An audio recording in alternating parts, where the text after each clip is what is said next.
At Hidden Valley at the top end, the Northern Territory, you don't get much further north than this. The circuit is very close and handy to the city, around about 10 minutes. Very easy access with public transport. And here's the track in detail. 2.9 kilometres, 10 turns, unbelievably tough on the right rear tyre. Lap record Jason Bright set back in '99.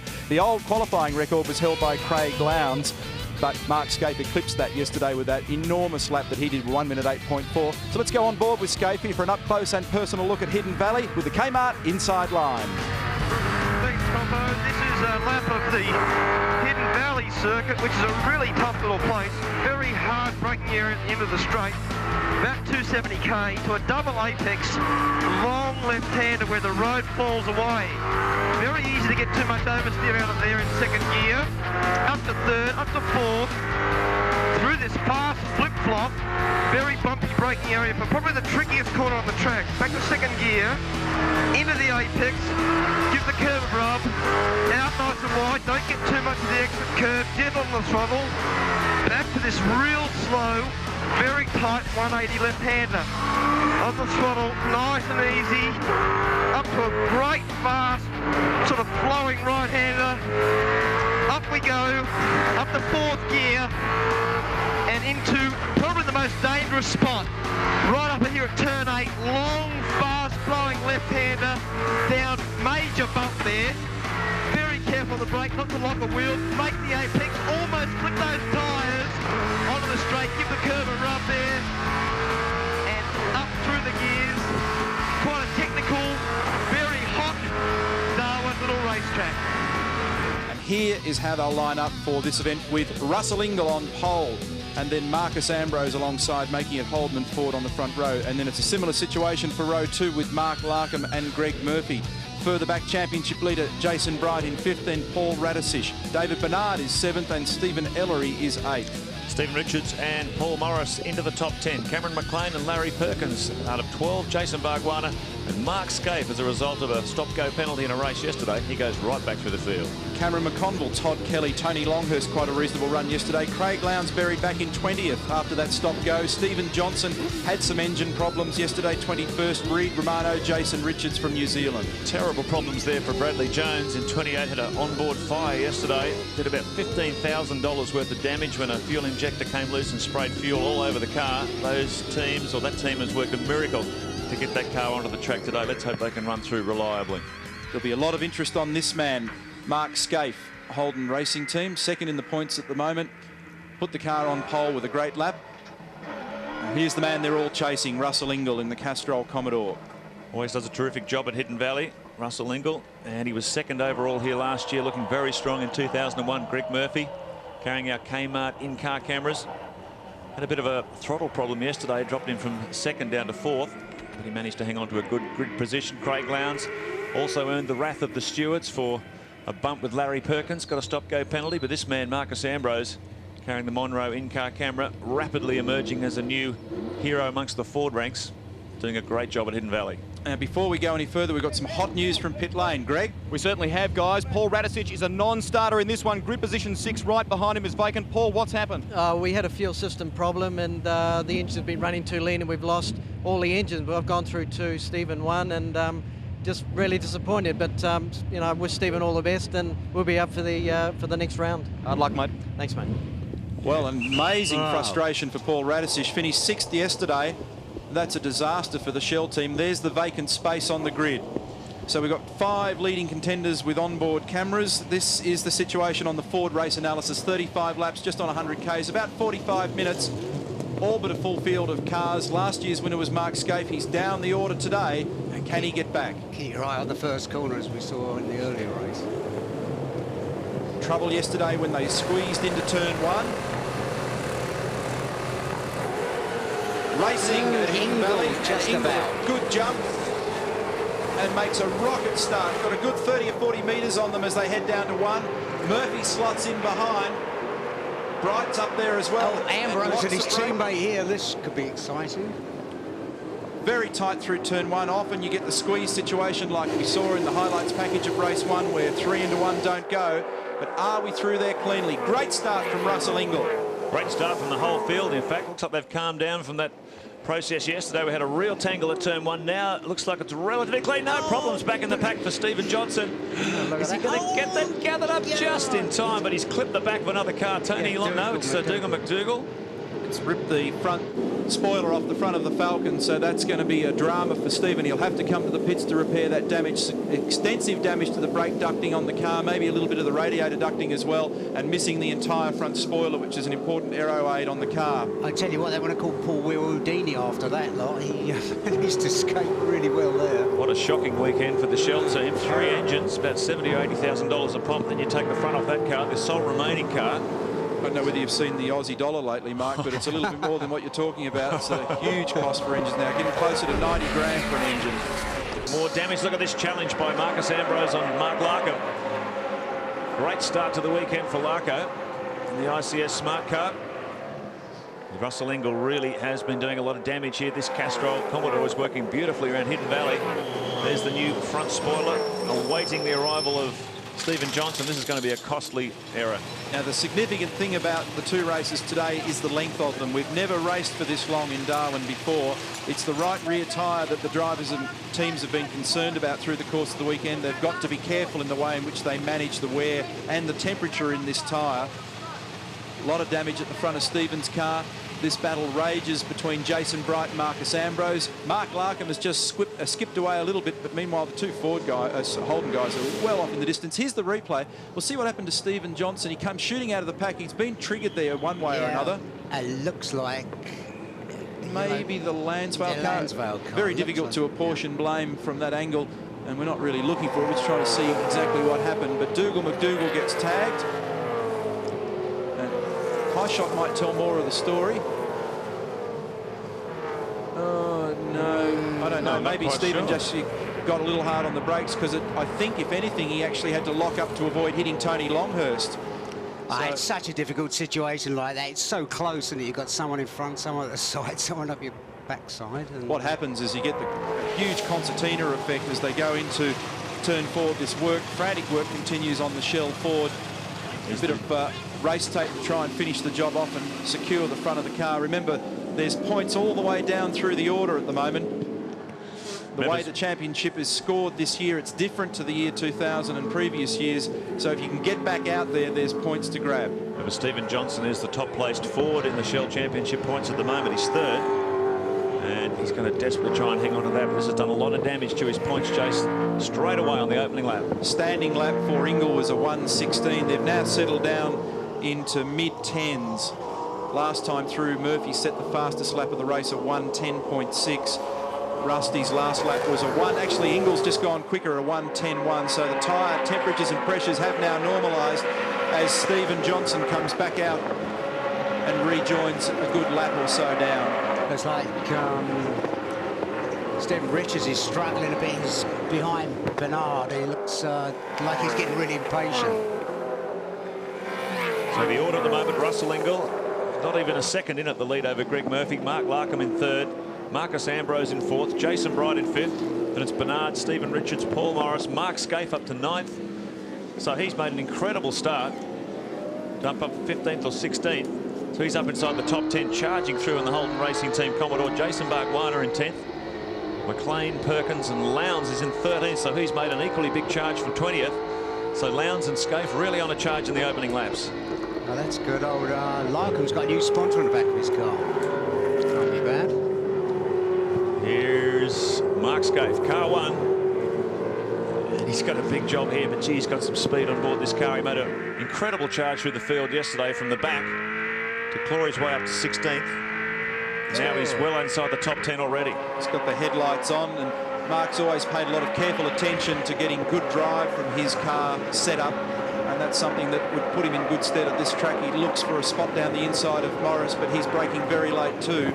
He's going good this weekend, Morris, isn't he? Yeah, he's been amongst it all through the sessions.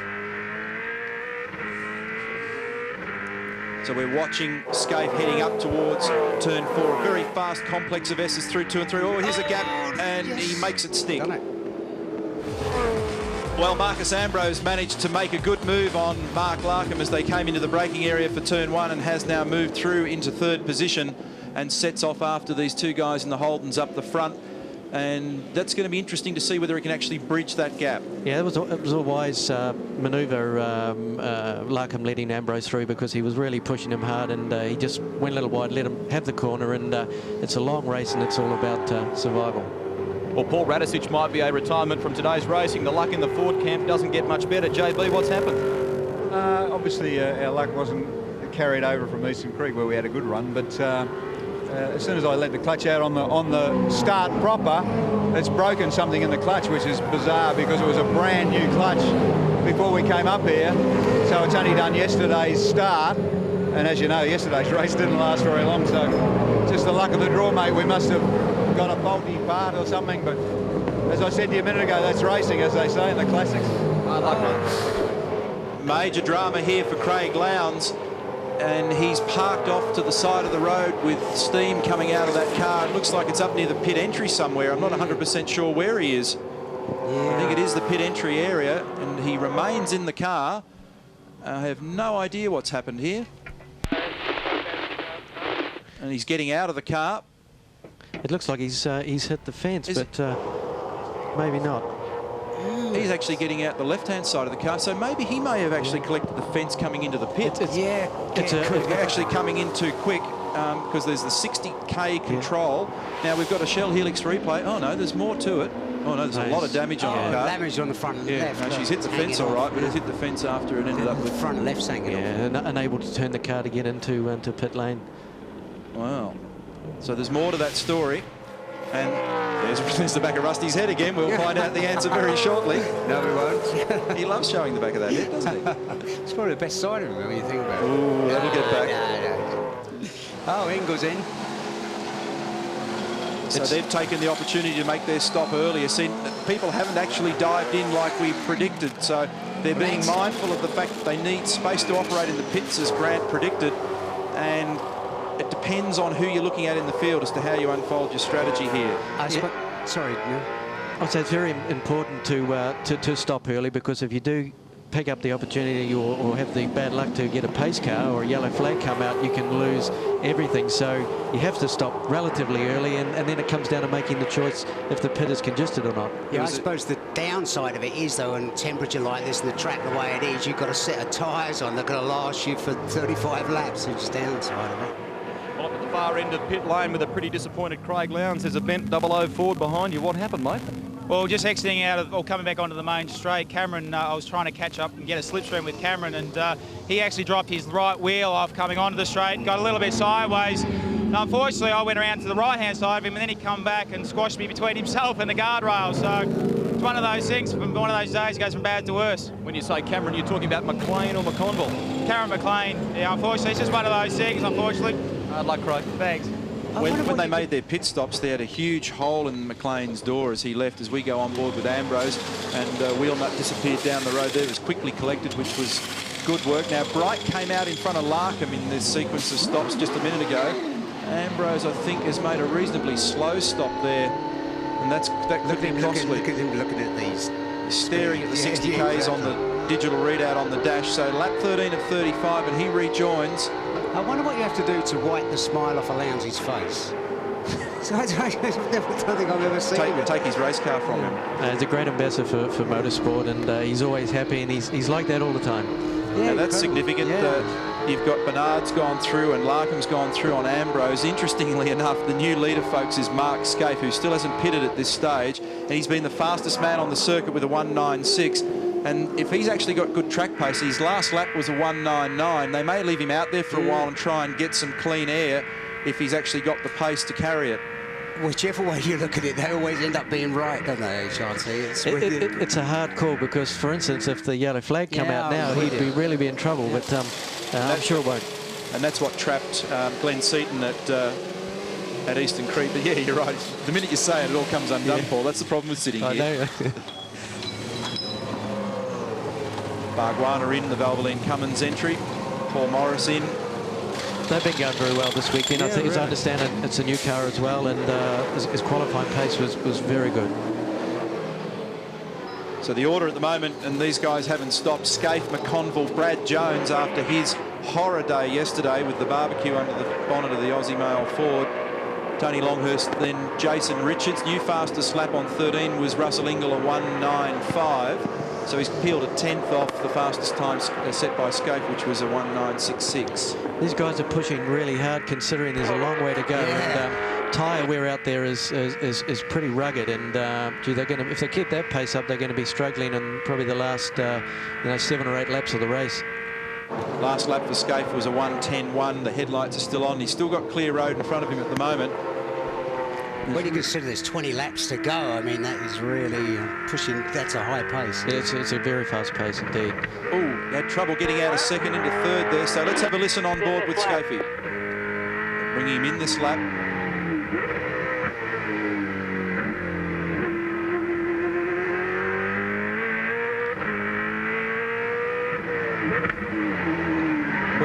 Locks the rear brakes here. He nearly went off at the hairpin. 51 degrees is the word from the telemetry. The cockpit temperature in the Mobile Holden Racing Team Commodore. And Mark's trying like anything to keep his lap times up. And when they say to come in, it's easy to relax and say, okay, this is the lap I'm coming in. But that's the lap that you can lose. And the in and out time is so important. He was lucky not to throw it off the road up there in the valley that time, because the back of the car got out of shape. We saw him catching it. Let's just watch and listen to this. There's Lowndes' car.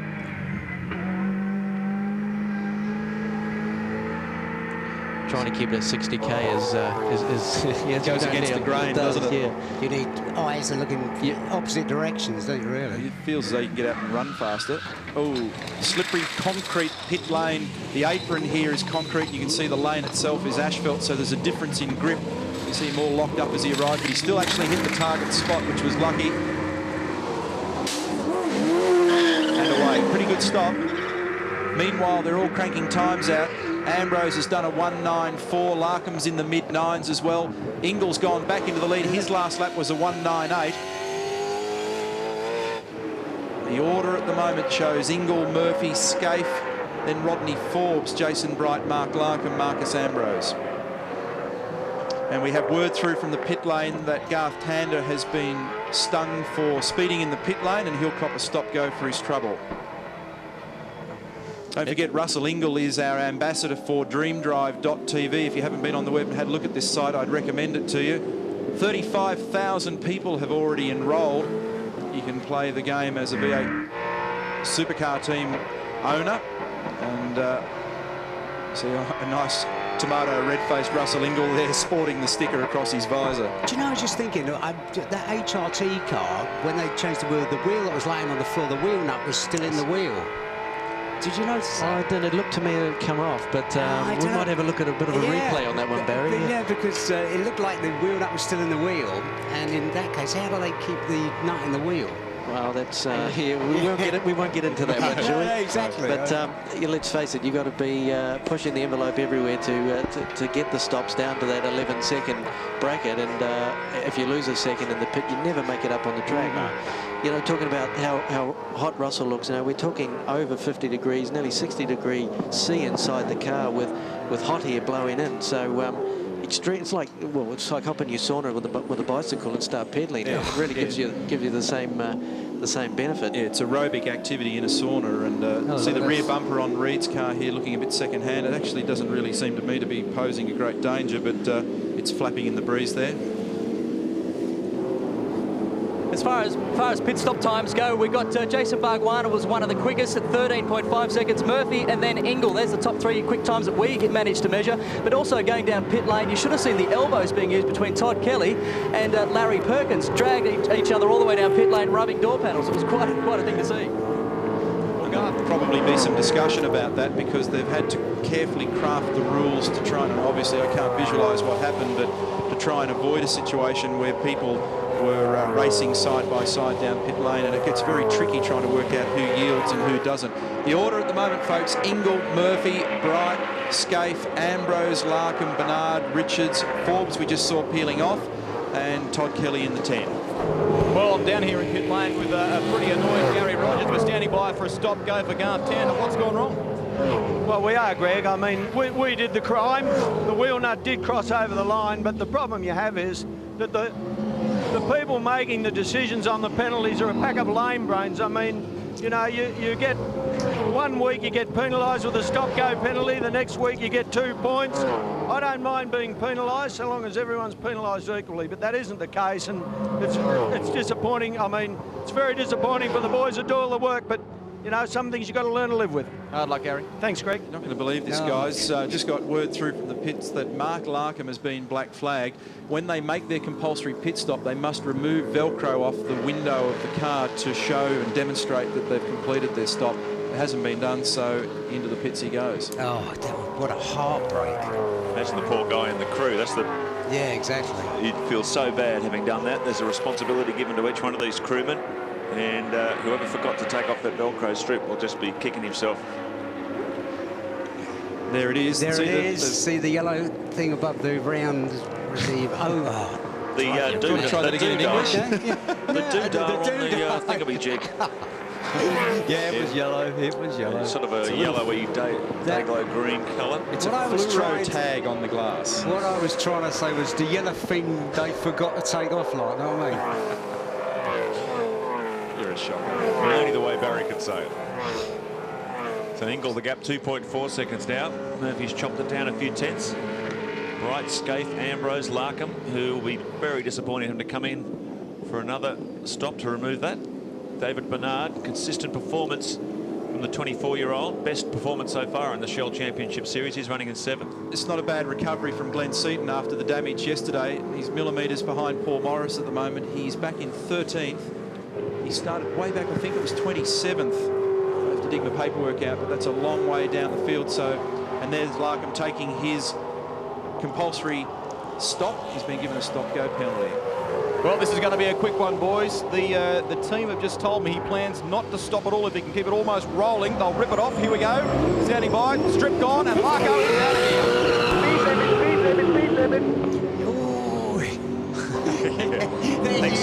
We'll check that for you, and we'll see if he did actually break the speed limit. Hang on, we'll go over here and have a look. Was he under the limit? Didn't speed. That's the word from the officials. Got a reminder at that moment when he's got steam coming out of his ears. Very easy to forget the 60k speed limit. It's very strictly enforced. That was good stuff, Greg. Johnny on the spot there, looking in the back of the radar gun. Get you a job with the police. 2.3 seconds, the gap between first and second, so coming down a little bit each time, but you would suspect... He gets on well with the police, Greg, does, you know? Still quick times from Ingall and Murphy in the 1 minute 9 second bracket.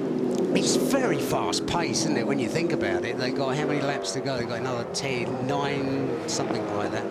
Yeah, 9 laps. Larkham came out 17th after that stop. Gee, that would be so frustrating. He would feel, he's probably got a reasonable car set up. He'd feel pretty happy with his own performance and the pit stop itself. And then to have a little technical error like that can really bring you undone. That gap is closing, I reckon, guys, between first and second. It's down to 1.7 seconds. And there's a little battle going on here between the two Holden Racing Team cars as well. So Ingall, Murphy, Bright, Skafe. Interesting looking at Ingall's last time, a 1:10.28. Murphy a 1:9.6. So it's a lot to catch a 0.8 of a second. Took 6/10 of a second off him that time around. I wonder if Ingall's starting to struggle or he's just backing off a bit. We shall find out. Well, Barry made a point about the furious pace, and although you get off that first set of tyres, whatever it is, you know, somewhere between 10-15 laps into the race, now you're starting to work this second set a little bit longer, a little bit harder.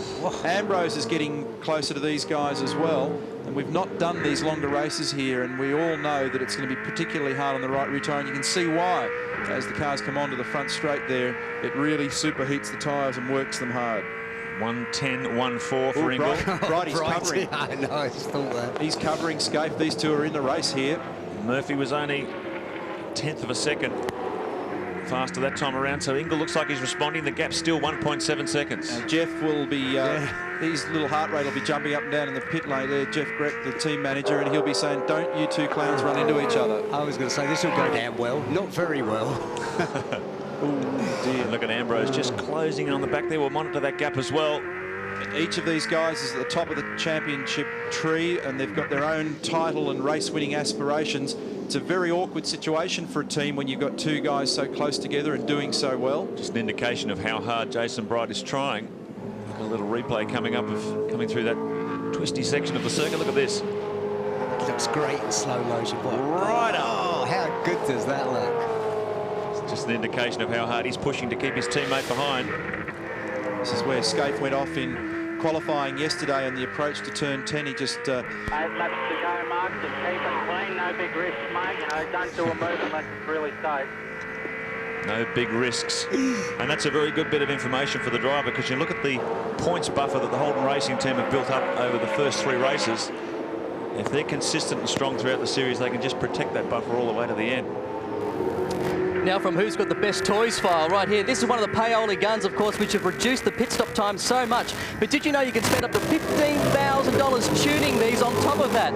That's pulling out the internal workings and replacing them with titanium bits, all part of the mind-blowing quest to be the best in pit lane. But also, the officials have responded and they're thinking of imposing a minimum weight for these guns to hopefully keep some things under control down here in pit lane. Well, they should definitely do it, shouldn't they, instead of thinking about it, because otherwise it's too late. You know, it's shutting the door when the horse is gone, isn't it? Always hard to put a cap on competition. The competitive nature of drivers and the engineers and the people that are in this circus will always look for and work hard for an advantage. Two great battles here between first and second and third and fourth.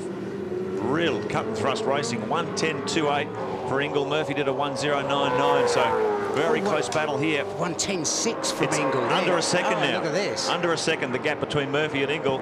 Oh, it's John Faulkner. I was going to say the big problem for Ingall and Murphy is the lap traffic, because they really have to get out of the way here, don't they? Really early. This is going to be a test of Russell Ingall's resolve. That's done Ingall a bit of a favour there. Because Murphy now is really closing in on the back of this Castrol Commodore. He's got plenty of speed in the Kmart car. It's obviously using its tyres well. 6 laps to run. Yeah, Murphy's speed's actually pretty impressive still in the 9s, and if anything, Russell's is just drifting. Look at this, back markers coming up to back markers. Remember earlier we saw John Faulkner off in the grass, and we think we've got an explanation for that. And oh dear me, he's gone off in a big way there, and this time it's a different one. He's off in the gravel, looped it around and kept it off the tyre wall. Awkward thing here for Greg Murphy is, do you have a go or do you settle for second and grab the points? And he'll have to make a constant assessment, corner by corner. He's looking to pressure Russell, we know he's a tough guy, and he's not the sort of bloke that folds under pressure. If he can get just a sniff of a mistake, he might have a lunge at it, but otherwise he'll just keep the torch on him. You'd have to say the best chance would be at the end of the straight here, wouldn't it? 4 laps remaining for Russell Ingall. He's going to hang on, and he's under enormous pressure here from Greg Murphy. And Russell has said if you want to do it, you're going to do it the long way. Yes. There you go. Opens the door, but it's on the wrong side of the house. So Murphy now tries to sniff up the inside. Look at how closely matched here, but Russell looks like he's just struggling a little for grip toward the end of this race. Lap times, well, you can imagine they're identical now, because Murphy's got his bumper stuffed right into the back of the Castrol car. I had a feeling that I saw Morris's car on the outside of the road down there at turn 1 before as well, and I can't see him in the order of the top 10 or dozen or so cars. We thought he was going well today, but I think that might have been him in the background. I think Murph came in later than Ingall, didn't he, for tyres? Wasn't he another lap after or the same lap? Ambrose is in there in 5th. Bright is 3.9, almost 4 seconds behind this battle for the lead. So look at the extra mid-corner pace of Murphy's car through turn 8. He's actually having to fan the throttle a little bit and just wait, because he can't afford, remember, he can't afford to do what Marcus Ambrose did to him at Eastern Creek. Exactly. If he tips Russell around, he'll be making a visit to the lane. He knows the marshals are going to be watching this, the officials. We're watching this very, very closely. 3 laps remaining. And we hear from pit lane that a bad sportsmanship flag has been shown to Russell Ingall. Probably as a result of too much blocking, I'd imagine. He's giving him just a little tap there. So what is Russell going to do now? What happens with a bad sportsmanship flag then? You basically get nothing, does it, really? No, but if you press on with it, you'll get a black flag. Yeah. So it's an indication to change your driving behaviour, is that right? Yeah, what they're saying to you is, in our view, you're blocking too aggressively, and if you actually left room, then Murphy has sufficient speed to go by, and the only reason he's not is that you're blocking. So drive on the race line and we'll leave you alone. Yeah, exactly. So they're saying that, in Russell's case, he's not driving on the race line down into turn 1. Another replay here, and it looks like John Faulkner is under siege from Steve Reed. Big time. That was ambitious. And that was just after Faulkner had rejoined the track from the last one. Number 3. It's been I bet he said, should I have bothered? Or something like that. Well, the problem with John Faulkner, the reason why he's spun is because he's got a brake bias problem. His rears are locked on and he has no front, so he's out for the day. Well, he's out for race 1 at least. 2 laps remaining for this absorbing battle for the lead. One of the things that happens here... He's wide. Oh, he's lost the rear end. Yep. Yeah, I was thinking, oh, wow, he's got in deep there, but... Actually, I reckon he's in trouble. He's in trouble. That gap was massive. I think he's going to lose second place here. Oh, he has. Gone. Oh, luck. Can you believe it? Look at the cabin temperature on Murphy's car. What's going on here? I don't know. I can't make it out. He just sudden loss of speed. Might hear a radio message here in a minute. I think I know what he said then. Can you imagine the frustration for Russell Ingall? Some sort of mechanical failure. And you wouldn't want to hear what he's saying there. Exactly. I was going to say, oh, what a shame. So Murphy inherits the lead. He had the pace. He was looking pretty strong. And you always feel if only that had happened on the first lap instead of 1 lap to go, that's bad luck. Just back to that Faulkner thing, guys, that this place is notoriously tough on brakes at the other end. If you don't have good ducting or you've got some other little problem going on with your brakes, you can actually cook the fronts, and then what happens, of course, is the rears just lock on. And away you go. So this is a disaster for Ingall and amazing for... Oh, look at this. Oh, that's wheel like a wheel or yeah. a broken axle or something. Look at that. Oh, what a shame. He's going to try and finish. He wants to get it across the line if he can. He's got 1 more lap to complete. 2.9 Ks of Hidden Valley, but that's a chronic vibration in that car. Is that my imagination, or is it? I think it looks like the axle's sliding. Yeah, maybe you've broken a Watts link or something. Yeah, it looks like it. No, I'm sure that the thing's moved. Well, Marcus Ambrose is closing right in the back of the Holden Racing Team Commodores, but it's Eastern Creek all over again. TWR Australia Commodores 1, 2, 3. Only the order's slightly different. I have to say, Mark Osler said that before the race. He did. And we said, no. Look at this. This is a great performance from Greg Murphy as he comes down towards the finish line area, and he finishes with lots of open space. Checkered flag out, and look at that gap back to Jason Bright. Well done, Murph. And then Mark Skafe. I thought Marcus Ambrose did a good job to get back and recover from that slow stop. Good result also for David Bernard, and Stephen Richards kept him honest all the way home as well. And the crew in the background there congratulating Greg Murphy on what was a fine drive. It's going to be interesting to watch the future years of V8 supercar racing. When you look at the phenomenal speed of the Kmart cars and the Holden Racing Team cars, I'm sure there'll be some other Commodore teams in future saying, hey, can we come under the TWR Australia umbrella as well?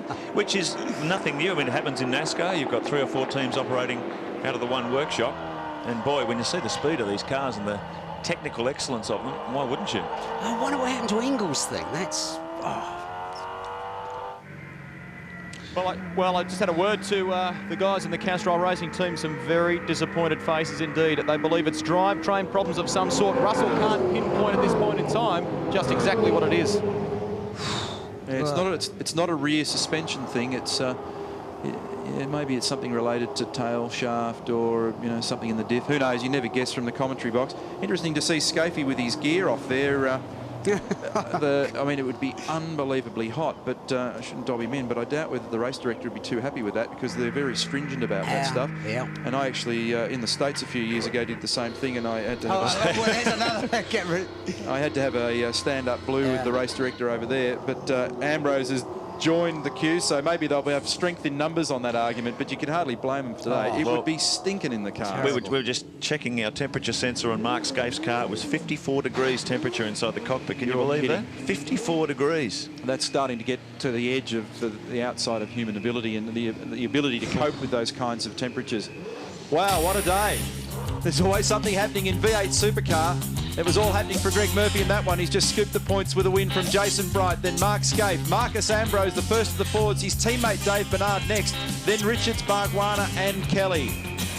Larry Perkins and Glenn Seaton in 10th. Brad Jones, good effort that. Aussie male car's been on fire in practice. They managed to claw their way back with a consistent performance. Cameron McConville too is 16th. Then Tander, and he had a tough day with that stop. Then Richards fourth, Romano, Longhurst, Ingall, Tratt and Mecklem. Starting to get down to the guys who have dropped a lap or did not finish. We'll be back after the break.